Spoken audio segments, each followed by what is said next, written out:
Welcome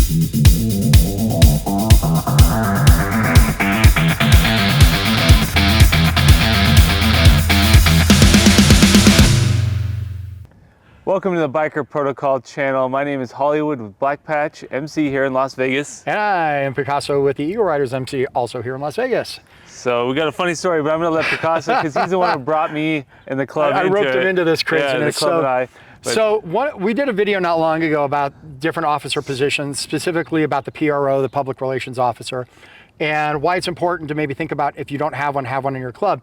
Well, one of the things that we've been really big on with our MC is making sure that we have a good social media presence, but also having a website. And you know, it's certainly not something that certainly not a lot of 1% clubs do. But it's a growing thing with a lot of 99% clubs, or RCs most certainly. I've seen a lot with RCs, where you'll have a website set up. On ours specifically, we have our ride schedule and who we are and things like that. You never want to put anything really important on a website, like your bylaws or anything like that, right?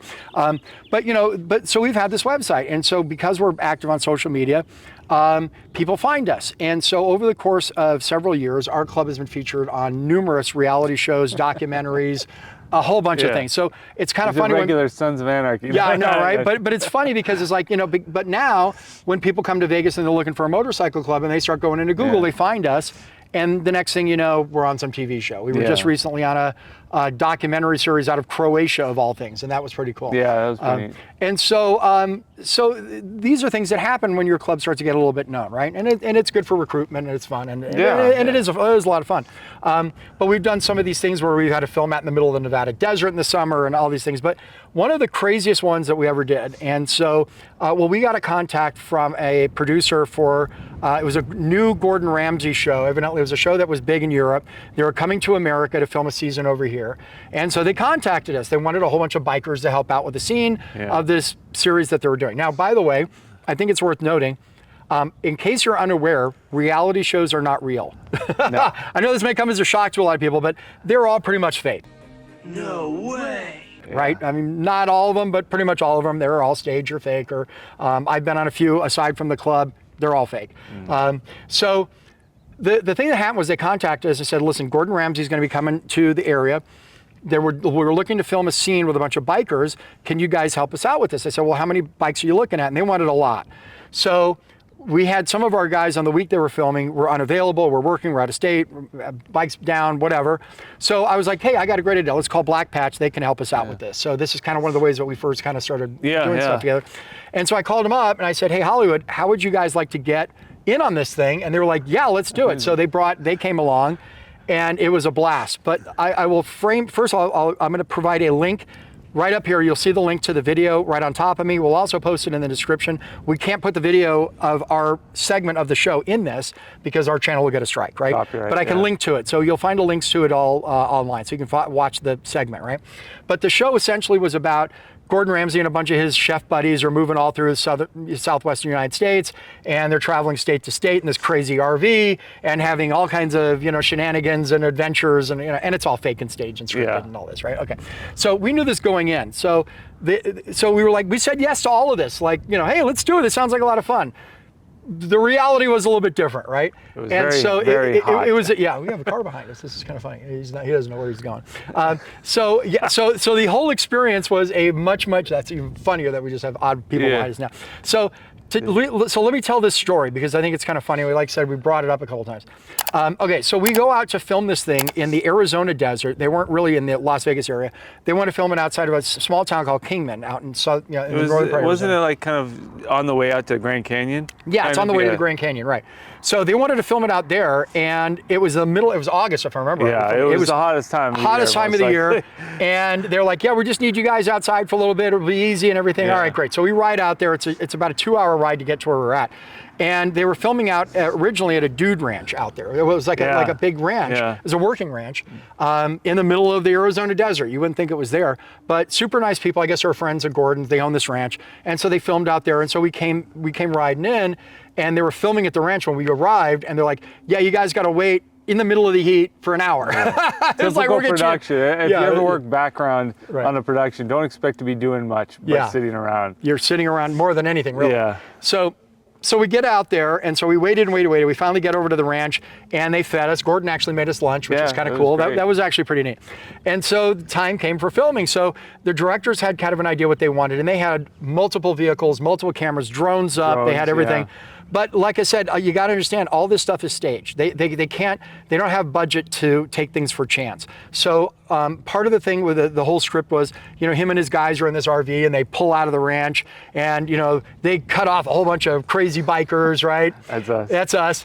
And so, and so we rode around him, again, all scripted. And this way they got all the drone footage, all the vehicle footage, and then they cut to them in the vehicle, which was shot at a separate time. Yeah. And it's funny, and if you look closely at the video, I'll see if I can get a snapshot of here. We had police escort the whole time. So it was like, all this craziness was happening. They blocked the whole highway off. There was not actually, it wasn't open to the public. Yeah. I have to say that was my acting debut. They actually used my shot. If you watch, I'm like standing up on the bike. Oh yeah, right, yeah. Because I'm like really angry that they cut us off. And they told me like I'm the one riding out front, so I was on my Kawasaki at the time, and they were like, yeah, make sure you flip off the the camera. One of your guys have like a hammer too. He was like waving crap, and and they told us to do all that stuff. And where to position the bikes and everything. But it was a ton of fun. Yeah. The only downside to the whole thing is, and again, being on these shows, you don't always think of stuff through. So they can't do this in one take. They've got to shoot this over multiple takes, over multiple experiences, because they got to make sure they get the right footage, the right angles and everything. So it was us doing this whole repeated thing about 5-6 times, going down the highway in the middle of the afternoon in 112-degree heat. And, I mean, we had at least 20 bikes, I think, at or least, something like about that. Yeah. And turning that around also as well on a freeway is kind of a pain in the butt. Yeah. And getting everyone lined up. A lot of people that aren't necessarily, we're not actors by any means either. Getting them set up and trying to understand what's going on as well. Right. We at least understand like the process.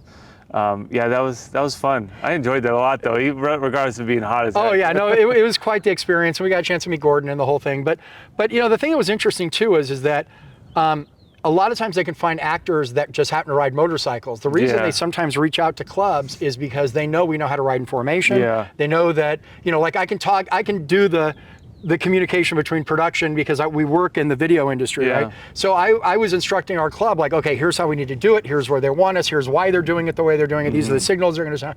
So I was able to communicate that to the club. But once we're moving, it's like, oh, now everybody knows what it's just like going on a ride.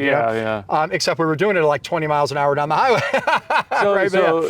To cut in with, I don't know if it's the protocol, but we've talked about riding in formation, right? On one of our videos in staggered versus side by side.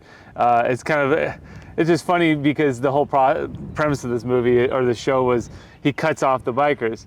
Think about that next time you're riding in formation. Right. Watch out for those big RVs. Like, it's no joke. Like, no kidding. They can. It's not a TV show, and then worse things can happen because it's not organized, right? Right. Well, we actually had this happen to us on a ride recently, coming back from. There's a saloon outside of Las Vegas called the Pioneer Saloon. If you play Fallout, it's part of the Fallout video game series.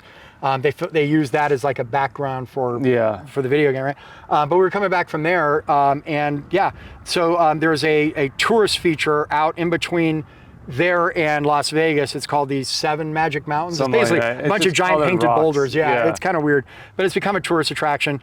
And so we were coming right by there, and an RV pulled right out in front of us. I mean, right out in front. Yeah. We had to like dodge around it, and it was, so I always. Even big vehicles, man, you got to keep your head on a swivel. So going back to what you're talking about, the PRO, the public relations officer, whether it's an actual officer or not, it's that common thing you'll find nowadays. Even if there's not a title, every member would probably, or every club would probably have one because, I mean, let's be honest, social media, as we put in that video, it's taken over. And an event like this, if you're part of it as a club, stick with your rules and regulations on it, but it can help you get out there, get more members, and maybe put your image in a good light as well. Well, it gives you a little street cred too. I mean, you'll see. I've seen a lot of bigger clubs that have had bad names have been starting to do things similar to this because it helps clear their name a little, clean Absolutely, their name up yeah. a little. Gives them a little There's better nothing light wrong in the with that. community. Yeah. So, for sure. So I don't think there's anything wrong with that, and it's fun, you know. Yeah. It is. It is a lot of fun. You know, it's a lot of work, but it's a lot of fun. Yeah, make sure none of your guys have warrants, because it's going to be seen all over the Oh, that's you know. very true. That's a good point. So. You will be famous in ways you're not even aware of, But, in places you're not even aware of. Yeah. And then on that quick note on that, because we're talking about social media stuff, I want to remind everyone our what was it? Hope. Forgive me if I'm butchering. Hope. Oh, yeah. The blog article we just did.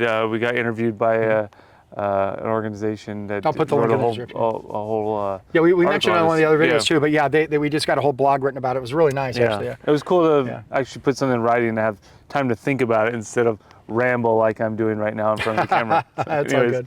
Yeah, that's that. Thanks again for watching. I hope it was kind of a funny story. Just something kind of a little different for us while we're out and about today. We decided to do a second video. So if you haven't done so, please like and subscribe to the channel. Click the little notification bell that lets you get our videos, and they come out every week. And leave a comment if you like to hear any other crazy stories, because we have a lot of them, of things that we've done in production and crazy things that's happened to us on the road and stuff. Sometimes it breaks it up a little bit. I want to start eventually talking about crazy things we've done in the motorcycle world, because I know we've got some. many, yeah. I'll have to talk about the story. I carried not on this bike, but a dozen pizzas to a club meeting. So that was fun. That's great. Got to hear that one. Okay, cool. All right. Thanks again for watching. Keep the shiny side up, and we'll see you next week.